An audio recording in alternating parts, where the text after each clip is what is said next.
Hello, welcome to my channel. I'm Tiffany, retired librarian turned homeschool mom, and in this video we're going to go back to my childhood, particularly my adolescence.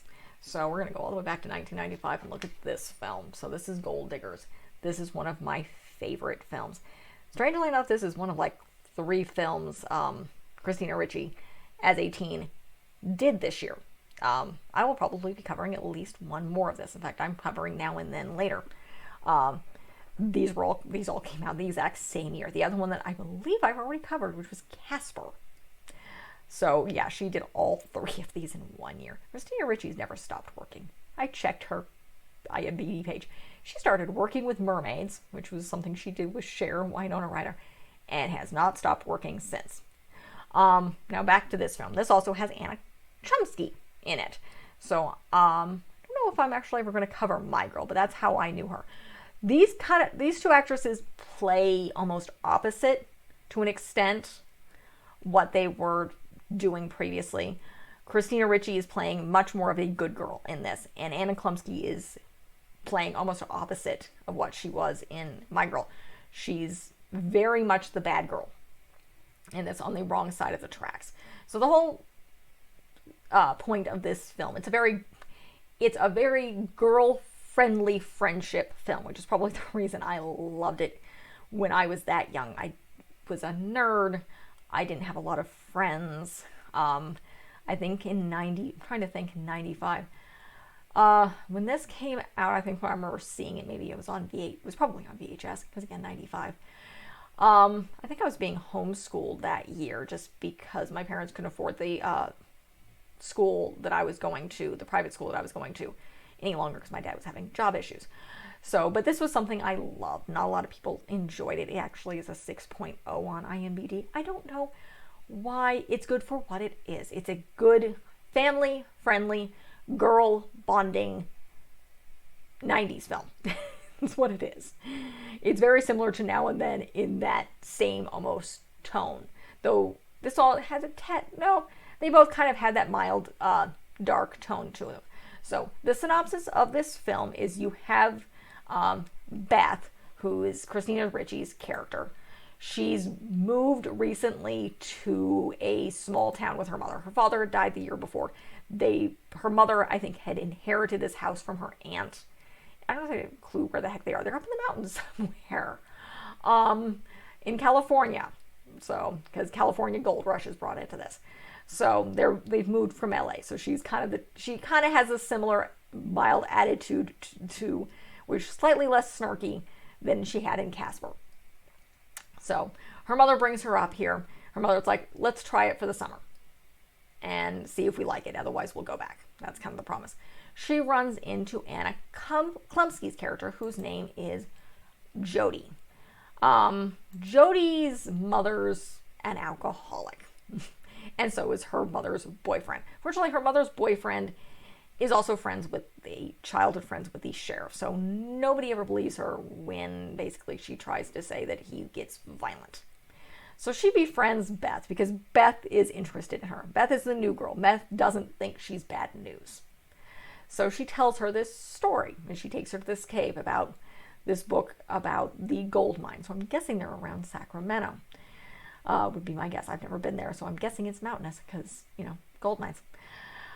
So, this tale of this woman by the name of Maggie Morgan, who her father had died in, I think, Ireland in a plant explosion, and she got arrested for stealing bread for her family, and they put her in a workhouse, and she escaped, and she got away, got to America, and kind of was traveling across Canada, and then she hears about the gold rush. So she cuts her hair, pretends to be a man, gets into the gold mines, and she's part of a mine kind of collapse and disappears.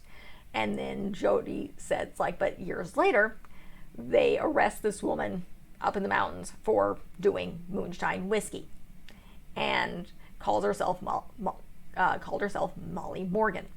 And there's this legend that she had found gold.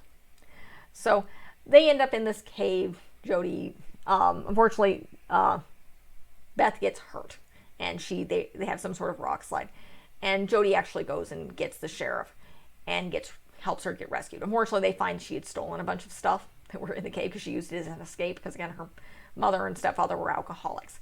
So she gets in trouble. She's basically made to do community service kind of thing. Beth's mother doesn't really want her to do anything with Jody, but of course, Beth resists. Like, she saved my life. She's not bad news. So she convinces her mother to take her to see Jody. They show up.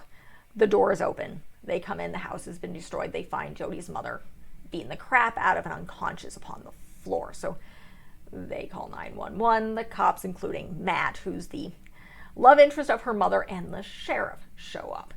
And Beth's like, I know what happened. What is the name of the bad guy?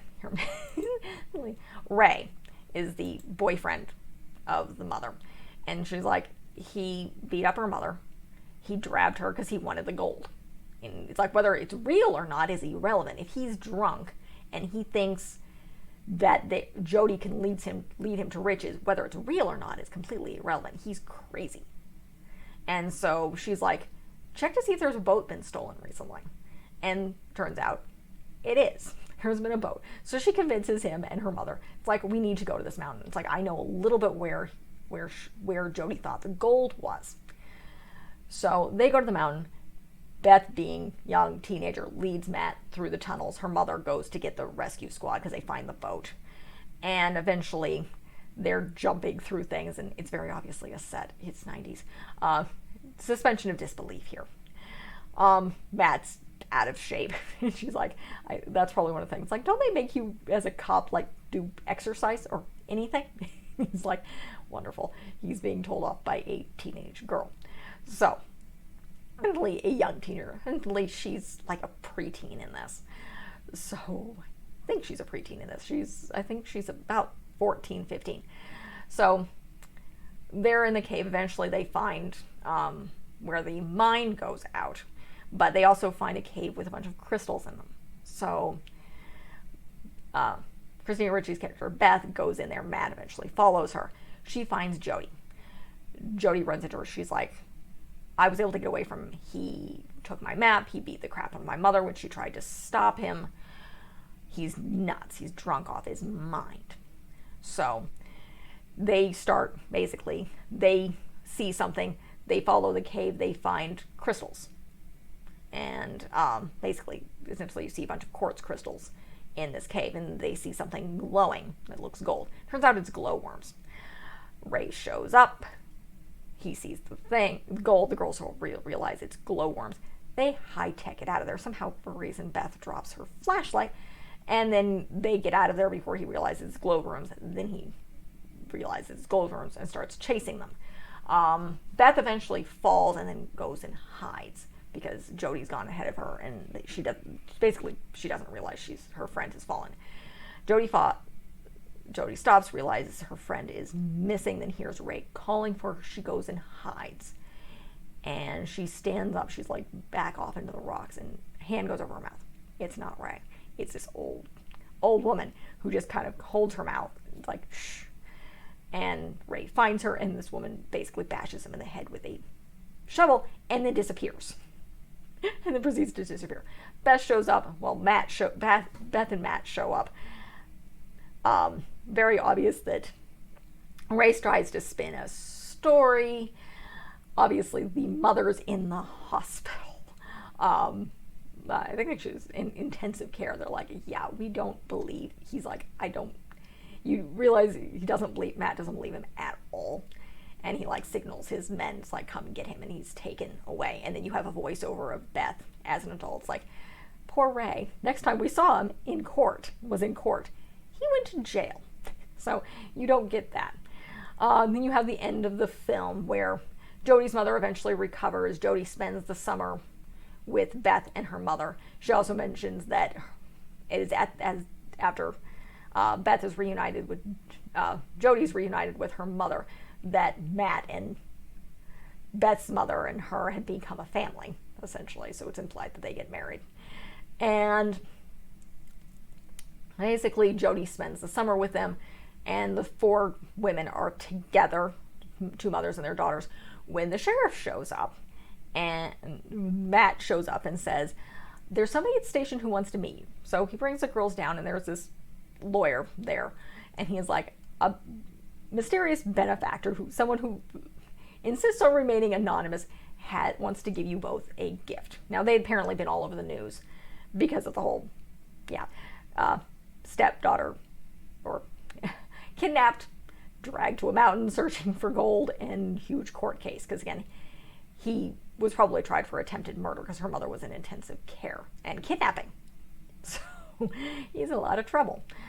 But essentially, these two girls sign documents accepting the gift, and it's two bags of gold. Now, one thing, they dump it out on the table, which they're nuggets about this big, and they're bags about this big.